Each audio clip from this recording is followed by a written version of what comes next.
So here we are at Auschwitz, Poland, and you may wonder why we come to Auschwitz, but it's something that we need to remember. If it could happen again if people forget. And it's been pointed out by other people, it's because of an idea, a philosophy that people had that caused millions of people to be killed here. And we are doing the same thing today in different ways. We now have over 40 million people that have been murdered in the United States through abortion because of just convenience, because that child is inconvenient. This is just a fraction of that. So we still have the same thing going on today, but this is the railway terminal where they brought them to Auschwitz II and brought them directly to the gas chamber within hours. They were killed.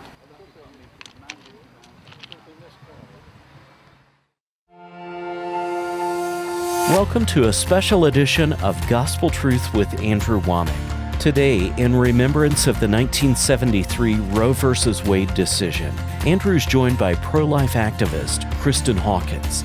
If you actually believe in your heart that abortion is the killing of a unique, whole, living human being that's never existed before and will never exist again, if you truly believe that's what abortion does, how can you stay silent?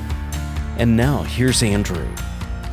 Hello and welcome to our Wednesday's broadcast of the Gospel Truth. Today we are having a very special Gospel Truth program. You know, this is actually the 47th anniversary of the day that Roe versus Wade was put into effect and they started aborting children, and there has been over 60 million children in the U.S. aborted. I just heard a comment in the last month or two that now abortion is, I think, the second leading cause of death in the world. That is a terrible statistic. And so we have been having special programs all week long just to keep this issue in front of us. It's something that we don't like to think about. Very few of us get excited in a positive way, but nonetheless, we need to deal with this. So we've had Melissa Oden on the first 2 days of the week, and now today I've got Kristen Hawkins with us. And Kristen, I first met you back in 2018, I believe, at the event. That's right. That we held. Tony Perkins put this together, and we had you there and Governor Huckabee, some other people. And I was, my wife and I were both very impressed with you. You got up and in, I think, 5 minutes or something, just hit a home run talking about abortion and what's happening. And so anyway, you've got a long resume here. I hadn't got time to read it all, but you are the mother of 4. That's right. You are the president of Students for Life. We need to discuss what that is and what's happening. You've written books. You have a podcast. You've spoken at many universities. You've spoken in front of all kinds of government things. You've been in the White House with the president, vice president. God has just given you a huge mouthpiece to be an advocate for life. How did all this get started? Well, I think it's what God's done in my life is just proof, right? Of when you tell the Holy Spirit, go ahead and work through me, what can happen? And sometimes you just have to hold on for the ride. Because I've often said I'm like on a roller coaster, just holding on. I'm not in control. Exactly. That's what I've been telling people, especially with all the momentum we've been seeing in the pro-life movement in the past 2 years. I am just holding on for dear life because it's moving so fast. And things that we thought were impossible just a few years ago, we're doing. It's happening right now. And conversations that we thought we would never be able to have, at least until I was 2 or 3 more decades older, we're having right now. So it's been an incredible journey. And I think for me, it's so interesting to witness just the power of the Holy Spirit. So have you always been pro-life, or were you ever on the other side of this issue?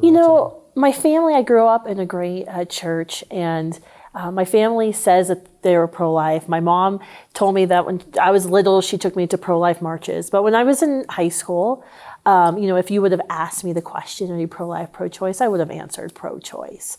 Because pro-choice is the more compassionate thing, right? Even if you're against abortion, you're more pro-woman if you're pro-choice. And so You're younger than me. You grew up in a different generation. That wouldn't have been the way that my generation was, but your generation, I guess that was the cool way to be. Huh? Absolutely, especially considering our mothers were the ones who grew up in the late 60s and the mid to late 70s. And so that's really what we've been seeing with the millennial generation, right? They were raised by these Xers and baby boomers. And so I actually got my start in the pro-life movement because a woman at my church was a part-time accountant at the Pregnancy Resource Center. And I, like a typical overachiever, I wanted to graduate high school in the record speed and college in record speed. And in order to do that, I needed a lot of volunteer credit hours. And so she said, why don't you come and volunteer at my pregnancy center with me? And I had, I was like, sure, I'm pro-woman, sounds great. I had no idea what I would like to say I knew what I was getting myself into, but like most things, I had no idea what I was getting myself into. And the women at the pregnancy center were so excited to meet me because they wanted to put me to work of counseling a lot of the girls who were coming in who were my age or younger. And I was 15 at this time. And so, but I first had to learn everything there was to know about sex and abortion and STDs. And so I spent the first 3 or 4 weeks just learning and observing everything I could. And that first day when I left the pregnancy center, I remember walking to my car. I'd just gotten my permit. My dad was there. And I just remember thinking, how is this happening and no one's talking about this? Like this was after the first day. Oh, yeah. I mean, in absolutely. one day, your eyes were open. Yeah, I mean, they didn't mince words at the pregnancy center. And once they knew they wanted to train me, I was... And where was this? This was in Steubenville, Ohio. Mm-hmm. And so to me, I was so shocked because here I was. We went to church on Sunday evening, Wednesday, Saturdays. I did Bible Bowl as a student. Like, I did all of these things. But no one ever talked about abortion. Like, why weren't we talking? Like, this is happening 2,600 times every single day, but no one's ever talking about it. That was 2,600 times back then. Yeah. Now, Melissa just said that it was, over 3,000 per day that are being aborted now. Yeah, it's unbelievable. And so that, to me, was just that wake-up call for me of, I've got to do something. Like, now I know the truth about abortion. I have to speak up. Like, I have to do something. And How prevalent do you think this is among Christians that actually have a relationship with the Lord, love the Lord, but they don't even have a clue, and they have bought into the fact that you are being hateful towards women and denying them things?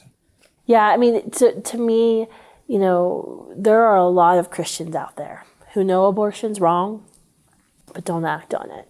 Or kind of have the feeling that abortion's wrong, but they don't ever want to learn more about abortion, because if they would learn about abortion, then they would know they would feel compelled to act. And to be honest with you, that's the biggest area I struggle. Those are the biggest type of people. I'm always asking for patience for those types of people, because it's, the pro-abortion protesters and all of the nasty comments we get, like that's not concerning to me. What upsets me the most are Christians who should know better, who should know the truth and should be acting on the truth. That sounds like God when He says, I would that you were hot or cold, but because you're lukewarm, He hated that worse. And we have a huge segment of Christianity that is lukewarm on this issue. Absolutely. We're doing a research study right now at Students for Life, because I'm always trying to think of, how can we convert the most people in the quickest way. I'm a very competitive person, so I want to convert the most people in the fastest way possible. And so this year we're having 250,000 conversations is our goal, and we want to convert 50% of those young people we talk to. And so we're doing this research study right now because the challenge we have on campus is when we have a conversion conversation, most of the time we're having a conversation with someone who's been party to an abortion. Everyone we know has had some, role to play in abortion, or someone who's had an abortion. And so those conversations take 20 to 30 minutes. And so I've been researching what's the fast way online. I'm very millennial. What's the online fast way to really start that conversion process?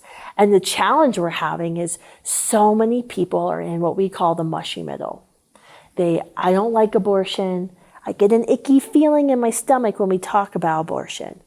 But I don't have the right to say it's wrong for everybody. And so it's those It's people. like saying, "Oh, I don't have the right to tell you it's wrong to murder a person. That's your personal decision." So child abuse is all right as long as it's in the Yeah. privacy of your home. Incest, pedophilia, that's such a stupid argument. Thank you for saying stupid, because that's the thought that always goes through my head when I'm on campuses and people are yelling that at me. It's like, what a stupid argument you're making. Yeah. How dumb can you get and still breathe? It's so hard because I think part of that argument is they don't really know. They say they know what abortion is, but they don't really know what abortion is. Because if you truly knew what abortion was, if you truly understood human development, you could never say that what's okay for this person may not be okay for you. Either abortion's always right or it's always wrong. Something cannot be and not be at the exact same time, Absolutely. right? Yeah. Absolutely. So you, in one day, volunteering at this pregnancy center, your eyes were open. How did you get to where you saw the light, to where you became an activist? Well, I like to, God made me a very unique person, just like He's made all of us. And He's given me specific gifts. And one of them is, I'm stubborn. It's a nice way to say it. And so once I got turned on to what was happening, I was like, we have to stop this. We have to do whatever we can. And so I started a pro-life group in my high school, and I started a students for life group in my college. Oh yeah, I was 15. Oh, 15. Yeah, I was 15. Wow. So I wanted to be an aeronautical engineer. I'd won a scholarship to space camp that summer. I have one college credit hour in space theory. My boyfriend at the time, who's now my husband, we met when we were 14. I think he thought he was like, going to marry a sugar mom. He was going to go on to be an engineer and make lots of money. And he was in for a rude awakening with my career choice, and how everything in my life suddenly changed because I learned about abortion. I started paying attention. There was a new TV network called Fox News. So I started watching Fox News with my dad every night. I started reading the newspapers and trying to see how abortion fits into all of this. And so everything about my life changed because of that one day, because I finally understood what happens during an abortion. I got it. And the truth will couldn't set you stop. free. Oh, absolutely. Absolutely.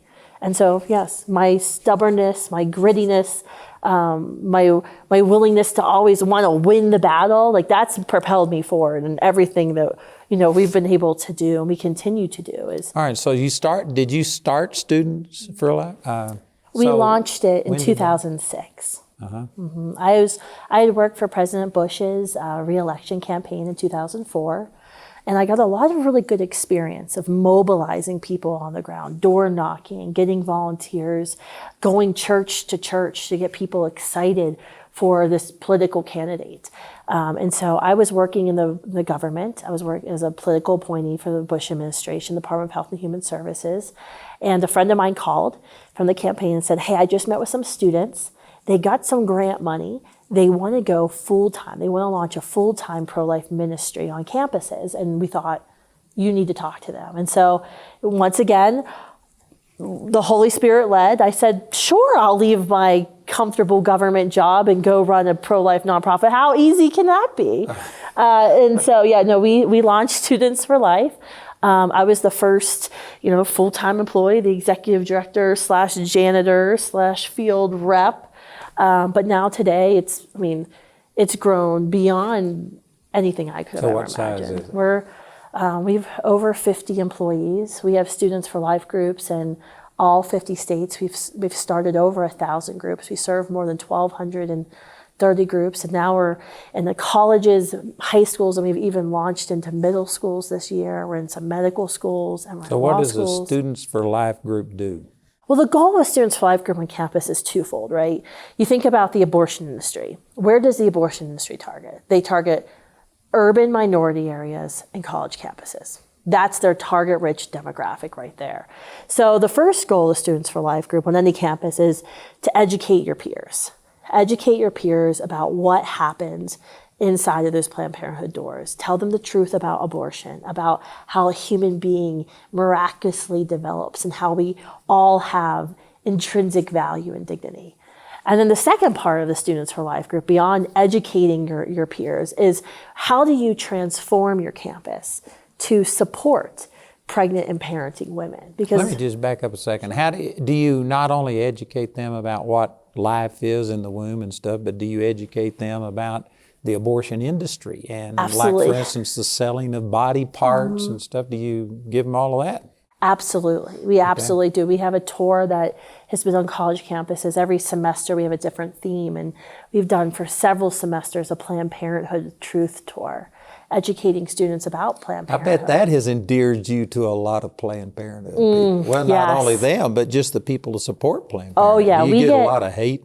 Yeah, it's actually interesting. The people who come out and protest this the most are the college administrators, the adults. Really? And then sometimes we'll have local Planned Parenthood You workers think that's come and because they're protest us. fearful of the backlash they're going to get if they allow you They're to do this much stuff? more closed-minded than the students. These are ideologues who truly believe in what their movement's about. And so really, and when we talk about Planned Parenthood, for example, it's one of the easiest arguments we make because we take Planned Parenthood's own annual reports. We have all their annual reports from the past 10 years, and we show every service Planned Parenthood provides, every good service, STD screening, STD testing, cervical screens, all of those things continue to decline. The only thing that goes up at Planned Parenthood every year are the amount of abortions. And that's directly correlated with the amount of government taxpayer dollars they get. The more taxpayer dollars they get, the more abortions they commit. And let me also ask, yes, I'm sure you can give the details, but they include a lot of their services, and they say they do these other services, but they're really a smokescreen. They are all, like, for instance, they may do a pregnancy test, but it's so that they can give an abortion. Everything Absolutely. they do centers around abortion. Absolutely. It's a cycle. It's a predatory business cycle they've developed for young people. And you'll hear that stat, 3% of what we do is abortion. It's really about 11 to 12%. And the stat you really need to know is 94% of pregnant women who walk into a Planned Parenthood's doors get an abortion. 94%. And the cycle's, it's tough because they're going into schools before the pro-life movement ever reaches young people. And they say, and oftentimes they don't even like to talk about abortion because they know young people don't like abortion. But the message is, hey, when you decide to have sex, when you want to go on birth control, you don't want to have a discussion with your family, come to us. Because they know the sooner they can get her having sex, the sooner they can get her potentially carcinogenic artificial hormone birth control, the more likely she's going to come back and back and back for an STD test, STD treatment. Maybe that birth control didn't feel so great, so they're going to get her another one. So every time she walks in the door, they're making money off of her. And they know if they build this relationship with her, when she's in that moment of crisis, We had a bill in Colorado that I call the Sex Indoctrination Bill, I remember that. 1032, and we turned out 600 people to protest it. And anyway, I gave testimony in front of them, and Planned Parenthood was there, and their whole spiel, it looked good on the surface, but the bottom line, they were advocating for getting children involved in sexual misconduct as soon as possible, knowing it would lead to pregnancy and abortions. That's right. And it was a money-making deal. Absolutely. And it was so exciting to see that you were there testifying because a lot of our students turned out. We actually had a lot of students from the Colorado Springs Were you there? area. No, a lot of our students were there. Our regional coordinator, who's based in Denver, was gathering up all the students and getting them excuses for their classes where they had to miss it. But it was so important for them to be there because they're the ones who are going to be indoctrinated by Planned Parenthood. Their voices, I think, really matter in those battles. But it absolutely is. What Planned Parenthood we're doing right now is a program where we're helping parents opt their kids out of sex ed because you as a parent, if your child goes to a public school or even a private school, you have to be on your guard because Planned Parenthood wants in the school badly because this is how they're going to make money. And you have the right as a parent to opt your child out of that sex education that Planned Parenthood's coming. The bad part about this Bill 1032 was that you did not have, they said that a parent could opt out, but there was going to be classes with no notification. So you wouldn't know until after it was done. Yeah, they want to build in their sex education into every subject, just like what they've done with LGBTQ history, where like in the math books now, they're like, here's this mathematician, he was rumored to be transgender. And they kind of get it into every single subject so you can't opt your children out. So what kind of an impact are you making with the students? Are you getting good response? We absolutely are. I mean, think about Planned Parenthood. They're $1 billion industry. Last year on their annual report, they actually bragged that they trained 700 students and that they'd started 50 campus pro-abortion groups. Students for Life is nowhere near $1 billion organization. We trained last year over 18,000 young people. We started 150 pro-life groups. Great. And are the young people receptive to this? Are they open to the pro-life stance? They are. The way we talk about abortion on campus is we really couch it as a human rights issue. This is a human rights issue. No matter what you may think about God, no matter what you might think about politics or all these other issues, surely you can agree with us that if you don't have the right to life, you have no other right. And that if you start saying this human is more valuable than this human, it's a dangerous, slippery slope that we've been down the road many times in human history and have done some horrific things to other well, now human this beings. brings up something that you've got 4 children and 2 of them are special needs, and according to the abortion industry, they aren't worthy of life. Yeah, I have 2 children. I have 4 children, but my oldest, my youngest, Gunnar and Gracie, both have cystic fibrosis. So CF is a genetic disease, so both my husband and I are recessive carriers. It's a life-shortening disease.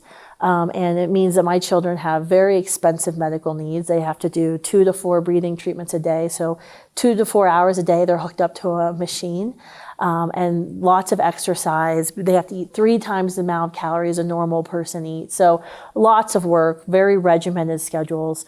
And so it's challenging because when you think about someone who's born with cystic fibrosis, if you think of someone who's born with a lot of genetic diseases, you know at the very beginning of their life that they're going to suffer.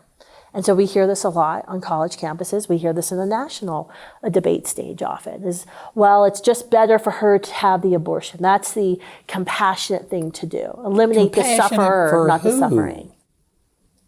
And that's the question. Yeah, that just defies logic to me. To think that somebody's life is not deemed worthy of even giving them a chance, so kill them. That's compassion. How can murder be compassionate? We have lost our way so much when it comes to suffering in our society.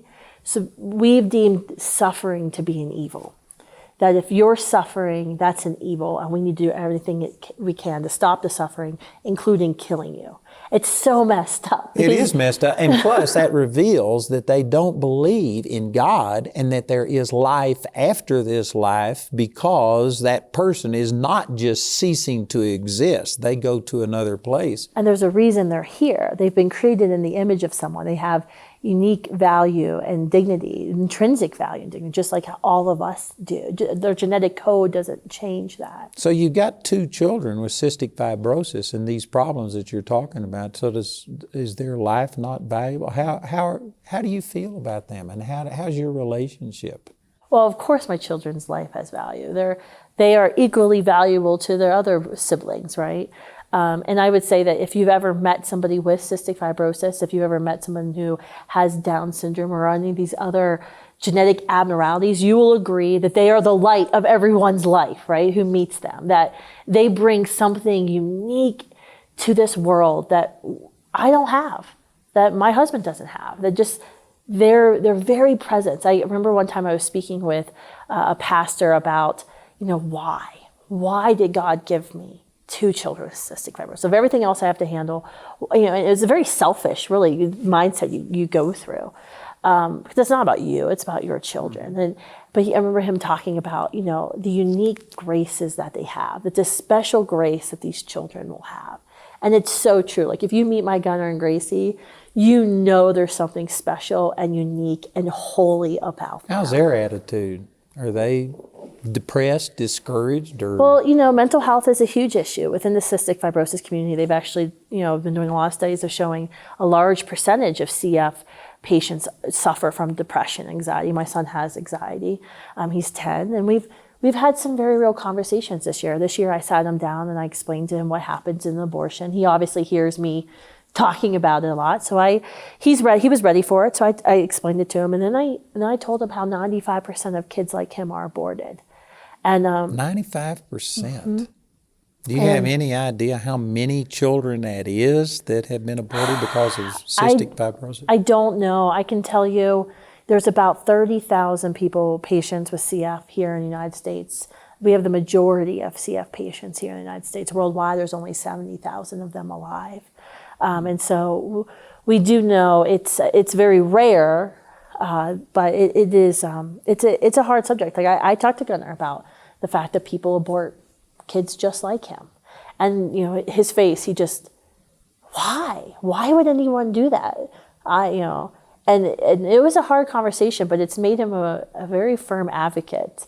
But, you know, Kristen, you giving this testimony, see, puts a face to these things. People just hear this, that about a child may have some abnormality, and so therefore it's compassion to kill them. But now that your children are alive and a part of your life, could you imagine what your life would be without them?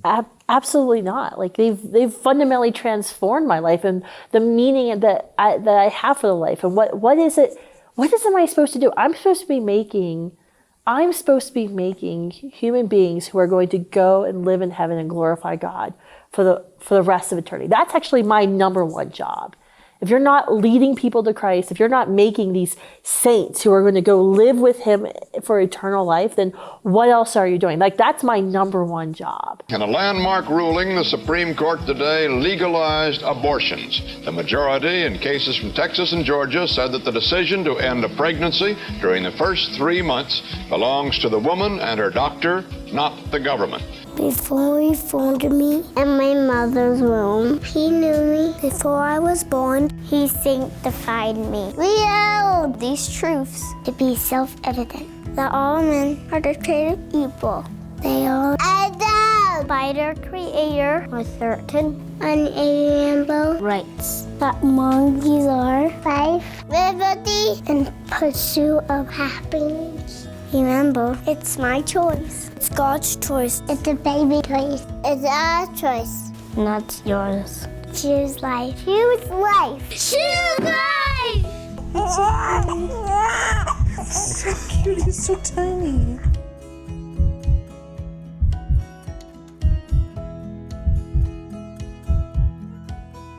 Today's interview is available on a special Choose Life USB flash drive.